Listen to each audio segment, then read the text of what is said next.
Pemirsa, sebuah tabung setrika uap pada usaha jasa cuci pakaian milik CVMBI Laundry di Jalan Manekro, Kecamatan Johan Pahlawan, Aceh Barat, mengalami ledakan pada Selasa jelang maghrib.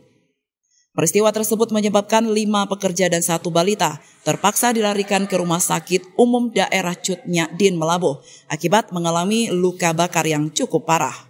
Peristiwa meledaknya tabung setrika uap terjadi saat para pekerja sedang beristirahat menjelang sholat maghrib.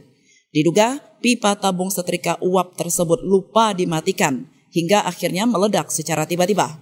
Untuk memastikan penyebab dari ledakan tersebut, sejumlah petugas tim Innafis dari Satuan Reserse dan Kriminal Polres Aceh Barat diterjunkan ke lokasi guna melakukan olah tempat kejadian perkara. Itu terjadi suatu peristiwa di mana ada suara ledakan dari salah satu toko usaha laundry, dan untuk saat ini tim masih melaksanakan identifikasi dan TP-TKP di lokasi. Ditemukan bahwasanya untuk dugaan awal itu bersumber daripada pipa yang tersambung oleh mesin uap laundry tersebut.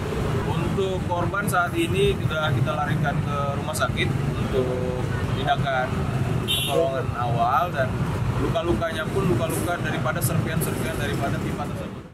Sementara itu, Humas Rumah Sakit CND, Susi Maul Husna, mengatakan sebanyak 4 orang dirawat di ruang berbeda karena kondisi pasien mengalami luka bakar yang cukup parah mencapai 45%. 1 orang dirawat di IGD karena luka bakar ringan, dan 1 balita dirawat di ruang anak.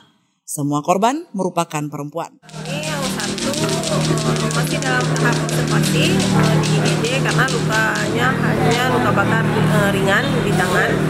4 lagi dirawat di ruang bedah dengan kondisi ada yang sampai 45% luka bakarnya.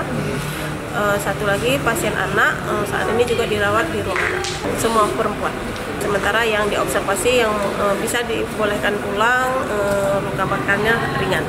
Dari Aceh Barat, Orian Saputra melaporkan untuk Puja TV Aceh.